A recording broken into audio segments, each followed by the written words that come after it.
Teshidale, and welcome to our 7th talk in this series on getting acquainted with Tibetan Buddhism. Talk today has to do with the deity yogas of Tibetan Buddhism, or Vajrayana, sometimes called Tantrayana or Mantrayana, various titles that are associated with this.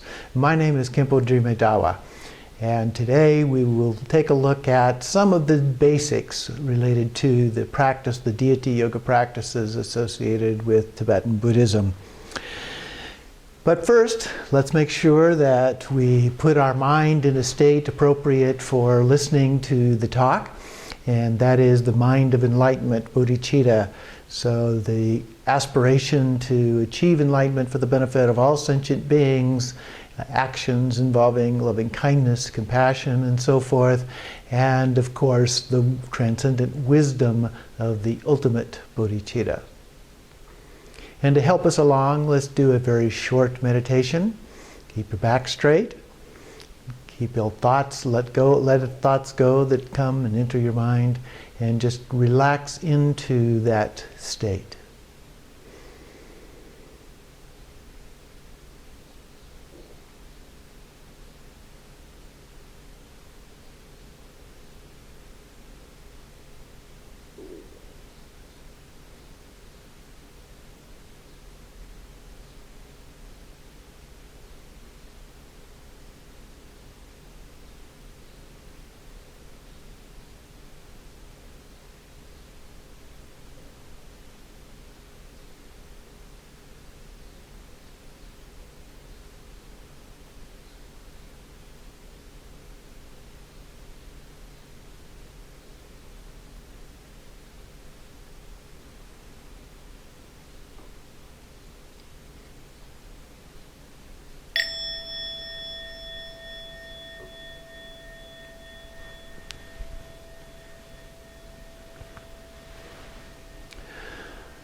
So who are all these deities associated with these practices in Buddhism? There are peaceful ones, there are wrathful ones, there are literally hundreds of different forms of deities in these practices. And many, many variations as well. The purpose, though, is to meditate and to use those. I sometimes refer to them as tools to help us on the path to enlightenment. I know that's maybe not the best way to think of them, but these are things that are not real in the sense that Christians, for example, think of God as real, but rather these are things that are in our mind. And so they manifest in our mind and they help us as we do our meditation. And so that's an important part of using these, and that has been found to be a faster way to achieve our result.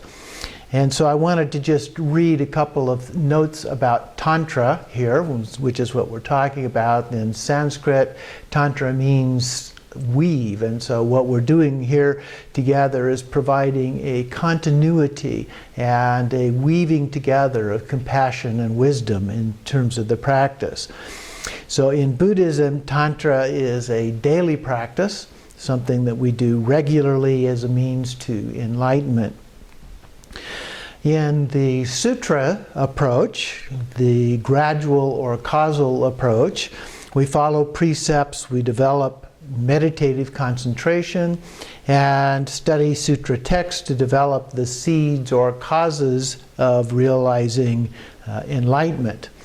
But that is to be realized in some distant future lifetime. In Tantra, it's a faster path, and the future result is brought into the present moment. And the goal is to achieve enlightenment in this lifetime, or if not this lifetime, at the time of death. And so we realize that we are already an enlightened being, and we then peel away the obscurations that are hiding that already enlightened being as a part of that. So it's a somewhat different approach. In addition, from a scientific point of view, the tools that we use by imagining ourselves as a deity and so forth actually help facilitate that process. They expedite the process of achieving realization or enlightenment. And so even from a scientific point of view, it has been shown to be a faster path.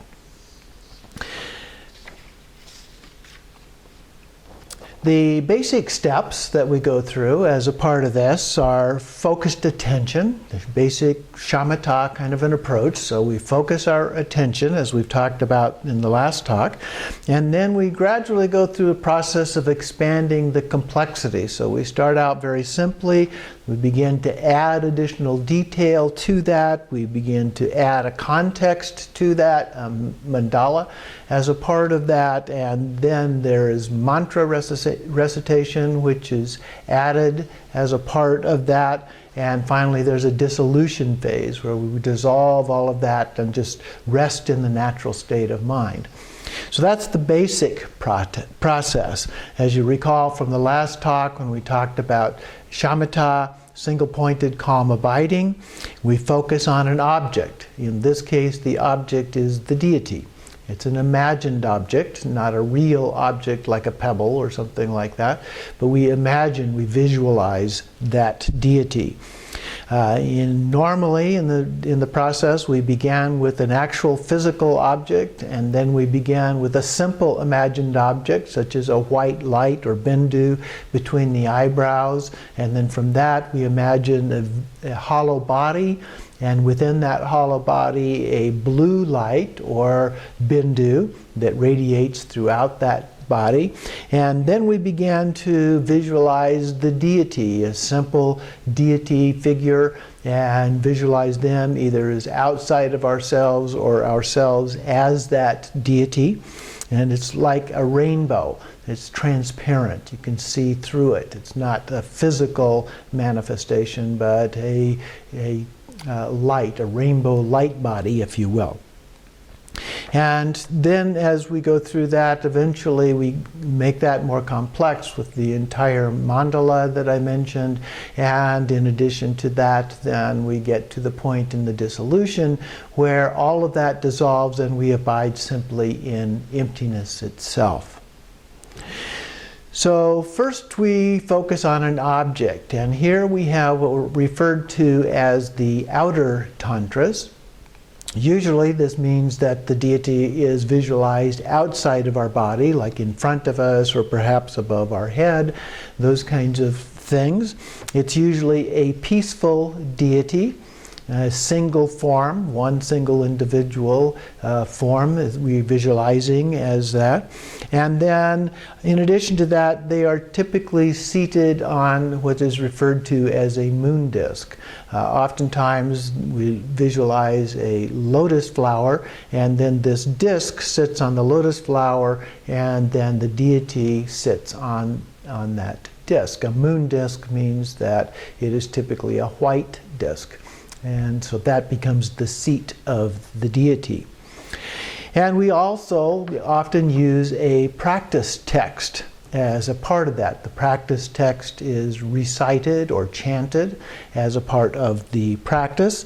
It describes the deity and also guides us through the process of doing the meditation. And it may include the meaning of different aspects of the symbology that's included. And in Tibetan Buddhism, there's a great deal of symbolism that is a part of these practices. And so learning the symbolism is part of the study and then doing the practice. Some examples of peaceful deities that would be included here: Chenrezig or Avalokiteshvara, the Tibetan and the Sanskrit names for this individual. The Buddha of compassion, the male Buddha of compassion, or Green Tara. Green Tara sometimes referred to as the female Buddha of compassion, or White Tara. White Tara is often associated with well-being and long life, for example, or Vajrasattva, the Buddha of purification. So those are just a few. There are, of course, many, many examples. I wanted to share with you one brief sadhana so you have an idea, if you're not familiar with these, of what a sadhana might include. And this is a brief Chenrezig, the Buddha of compassion. And so it says first to sit up with your back straight, take 3 deep breaths and just settled the mind. So we would take these breaths in, and as we blow out, we would just go into relaxation, into emptiness. So a stillness of body, speech, and mind. Then we begin the actual practice by taking refuge 3 times. In the Buddha, the Dharma, and the Sangha most excellent, I take refuge in order to enable all sentient beings to attain enlightenment. So we repeat this 3 times. Then there's the visualization. Sitting on a lotus on a moon disk, I am Chenrezig, white in color with 4 arms. In some of these practices, the deities only have 2 arms, like you and I, but in others, we visualize them with multiple arms. So my 2 upper arms are joined at the heart, holding the wish-fulfilling gem. So the hands are clasped together, and inside the hands is the wish-fulfilling gem. And this gem is said to fulfill all of our wishes, particularly those towards realization. My lower right hand holds a crystal mala. I don't have a crystal one, but a mala, a string of beads. And then the lower left hand holds a stem of a white lotus. And so in the left hand, over here, he would hold the stem of the lotus, and the lotus itself would appear over beside his shoulder, beside his head. I wear sacred silken robes, so this is kind of royal garb, if you will, and the precious 5-pointed crown and other ornaments. And typically those other ornaments might include necklaces, bracelets, anklets, and so forth. I am in Sambhogakaya form, that's the rainbow form of the body, with all the auspicious signs of a Buddha. Then the next part is the actual meditation. So we visualize Chenrezig, then we do the meditation. The first part of the meditation is done again by chanting. In my heart is a moon disk with a white hri. The hri is a syllable. This can be visualized either as the Tibetan script form of the letter, or syllable in this case, or as the written form, H-R-I or H-R-I-H. Standing in the center, surrounded by the mantra Om Mani Padme Hum. So that is the actual mantra, and it's visualized as being around the edge of that moon disk, but not quite touching it, but standing, facing outward and circling clockwise. And so as it circles around, it comes past us, and we would read it. So one circle would be one mantra. Light radiates from the mantra, and I offer it to all the Buddhas and Bodhisattvas in the Buddha field. So we visualize from our heart, from that mantra, light radiating out to all the Buddhas and Bodhisattvas. And then they send blessings of wisdom and compassion in the form of light that fill me and purify all obscurations of my body, speech, and mind. So it goes out as an offering to them, it comes back to us as a blessing and purifies our body, speech, and mind. Fully purified, I become the embodiment of the wisdom and compassion of all the Buddhas. So we are becoming that Buddha.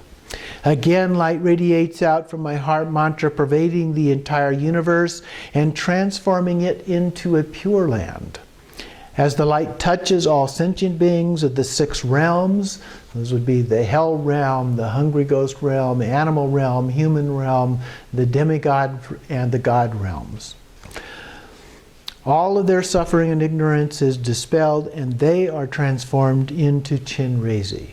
So now we've created this environment, this context for us, and all of these beings who now have taken the form of Chenrezig themselves. And then together we chant the mantra, Om Mani Padme Hum. And so typically we would use our mala as a part of this. We start at the large bead, which is referred to as the guru bead. It's traditionally held in the left hand and over the finger of the hand, and then you would use the thumb to pull one bead each time you recite the mantra. So Om Mani Padme Hum, Om Mani Padme Hum, Om Mani Padme Hum, Om Mani Padme Hum, and so forth. The malas consist of 108 beads traditionally. Some have 111 because they have some other counter beads on them.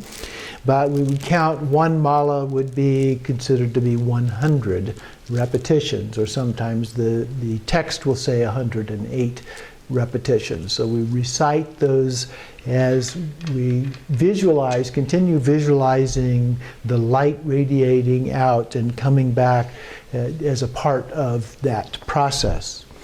And then we go to the completion stage of this mantra.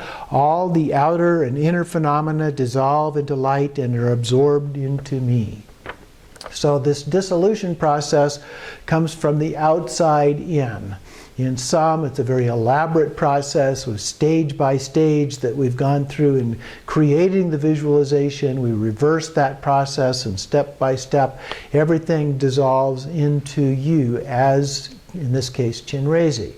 And then from the bottom up and the top down, we dissolve into the mantra itself. So I dissolve into the Hri, the seed syllable at the center, which dissolves into all-pervading emptiness. And so the seed syllable typically dissolves from the bottom up to the top and then into that emptiness. So this becomes the second part of the meditation, and we just rest in that emptiness.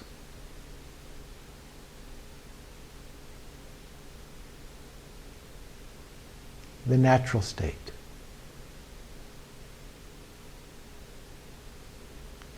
And so we do that as long as we can. Some lamas will say if thoughts come up, just let them go. Others will say when thoughts come up, recite the mantra again for a little while and then let that go. So there are slightly different approaches that can be used for doing this. But then, at the end of that process, again I appear as Chenrezig, the embodiment of the wisdom and compassion of all the Buddhas. So we reappear as the deity, and then we remain as the deity. And so just as when we were talking about the shamatha practice, where we get up off of the cushion and retain our meditative equipoise, we do the same with this practice. Only in this case, we continue to visualize ourselves as the deity. In psychology, there's a term called fake it till you make it, real scientific term. That is very similar to what we were doing here, and has been shown through doing visualizations. High performance athletes use it, for example, and other kinds of techniques have been used to do this, to help overcome all kinds of obstacles. And this is the same technique that is used and has been shown to be very highly effective through various research studies and so forth. So this didn't come out of research, but has been used for a few thousand years, and so it's the kind of thing that has been shown over that long period of time to be highly effective as a practice to actually become a Buddha, to become enlightened, and that is the goal. So we imagine ourselves to be that Buddha until we become that Buddha, and we go about our day imagining that we are that Buddha. And so the post-meditation aspect of this, we also continue to act as if we are the Buddha. As we increase the complexity of doing these practices, we move to what are called the inner tantras, the highest yoga tantra, if you will.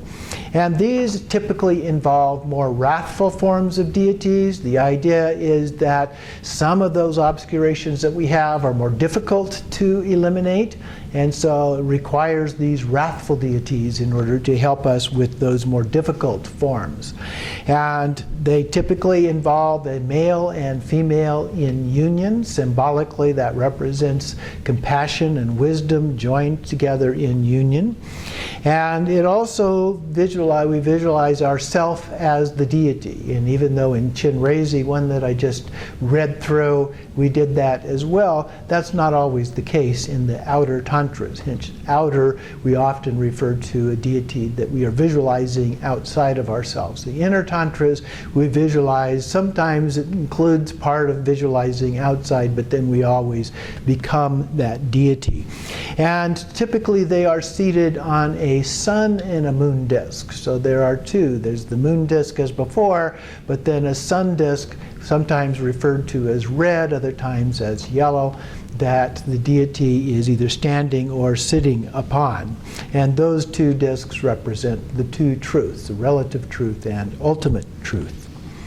There is also extensive symbolism in these practices. So part of the study that is done in preparing for these practices is learning the symbolism. All of the different ornaments and other things that appear in the description are symbolic in nature. And so we learn the symbolism associated with that. Some examples of inner tantras, or deities from inner tantras, or highest yoga tantra, include Guhya Samaja, Hayagriva, Vajrayogini, Chakrasamvara, Kalachakra. These are ones that you may have heard of as a part of this. I also mentioned adding the detail and the environment, the context for these, the mandala that we are creating as a part of this.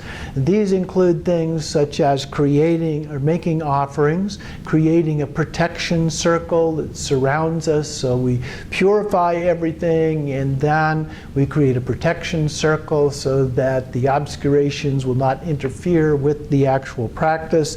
There is a descent of blessings from the Buddhas and Bodhisattvas that have come to join us. Then we have a base. We create a mansion or celestial palace, it's sometimes called, in which there is also then created a seat upon which the deity resides. And we invite then the deities and their consorts, and they come and join us. There are additional offerings that are made as a part of that, and praises. Then they merge into us, and then also we transform into being the deity. And the mantra recitation is also included in these practices. So we may do 7, 21, 108. Those are typical numbers. But we also may literally do millions of these mantras. Practitioners often do these over and over and over, practicing these for many, many years. And so we can build up literally millions of repetitions of these mantras as a part of this. So we would use our mala for doing the counting, but of course the mala itself only counts 108, so we can add additional counters that are added to the string around the mala, or we can use mechanical counters like you see at sporting events and so forth for counting attendance. And those kinds of things are often used to help us in counting those mantras. The mantra literally is the name of the deity, not in a literal manner, but a symbolic manner. It refers to something about the nature of the deity. And so it is, in effect, the name of the deity. It is visualized as circling the seed syllable, as we saw in the example that I gave previously, of the deity at the heart. Some examples of different mantras, some simple ones here. Chenrezig, as we saw, Om Mani Padme Hum. Tara is Om Tare Tutare Ture So Ha. And the short Vajrasattva, because there is a 100-syllable mantra for Vajrasattva, the Buddha of purification, but sometimes there is a short version that is also recited as a part of that. That is simply Om Vajrasattva Hum. And so those are just examples of mantras that are recited, and each deity has their own mantra that is recited. Sometimes there are different forms of those mantras for the particular deities as well. In terms of the dissolution, I described the gradual dissolution process, but in some cases, particularly in short practices, there may be an instant dissolution. And so that may just happen instantly. We dissolve into that emptiness. In addition, then, we abide in that natural state. It's often referred to of emptiness. And sometimes we call it suchness, that essence that is beyond words, beyond what we can actually describe, the pure, non-conceptual awareness. And it's very similar to shamatha without signs, where there's no object of focus, we just rest in that state. And we do that for as long as we can, and then we do the conclusion. We reappear as the deity and dedicate the merit of the practice. We always dedicate the merit of our practice in order to benefit others. That's part of our altruistic intent, is benefiting others. And so symbolically, we offer that out as a benefit to all sentient beings. And then there are oftentimes some closing prayers, some long life prayers, for example, for His Holiness the Dalai Lama, for our own lamas, and so forth, as a part of that. And then there may also be some auspicious prayers that are offered as a part of closing the practice. Post-meditation, as I mentioned briefly before, we transition slowly into that, just as we did with shamatha, and we remain as that deity.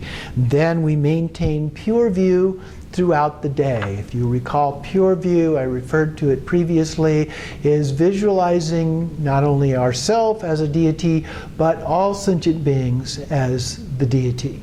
In addition, all sounds are considered to be the mantra, and all thoughts, the wisdom of the Buddha.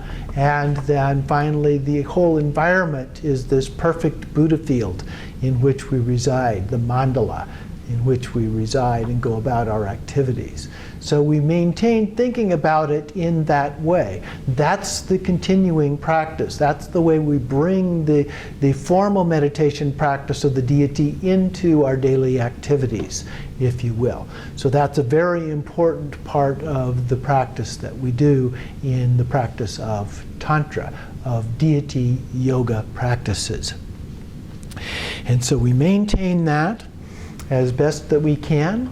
So that concludes this talk on deity yoga. I hope that you have enjoyed that and will join us for our last talk in this series, which will be on emptiness or transcendent wisdom.